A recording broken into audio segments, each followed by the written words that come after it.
শালিমার গৌড়িতে আমার ফ্ল্যাট রয়েছে। আমি বেসিক্যালি নর্থ কলকাতার ছেলে, আমার বাড়ি লেক টাউনে। তো এখানে আমার ফ্ল্যাট নেওয়ার একটাই কারণ, ট্রান্সপোর্টটা এতটাই কনভিনিয়েন্ট, সামনেই দ্বিতীয় হুগলি সেতু রয়েছে, সেটার জন্য আমাদের মনে হয়েছে যে সবই সামনে, ধর্মতলা সামনে, সেইদিকে আমাদের পিজি হসপিটাল সামনে, যদি কোনো দরকার পড়ে মানে এমার্জেন্সি এমিনিটিসগুলো সেগুলো আমরা খুব তাড়াতাড়ি এখান থেকে অ্যাভেল করতে পারবো। কারণ হচ্ছে ব্রিজ টপকালেই আমি সব ফেসিলিটিসগুলো পাচ্ছি, প্লাস সামনেই শালিমার স্টেশন রয়েছে, সেখান থেকে যে কোনো সময় আমরা ট্রেনটা অ্যাভেল করতে পারবো।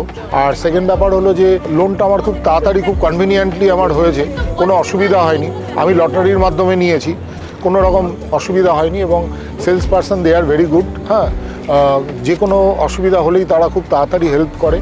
এত রকম ফেসিলিটিস দেওয়া হচ্ছে, অল এমিনিটিস, যেটা ক্লাব হাউস থেকে শুরু করে, সুইমিং পুল থেকে শুরু করে, ব্যাডমিন্টন কোর্ট থেকে শুরু করে, ওর তো খুবই ফেভারিট ব্যাডমিন্টন।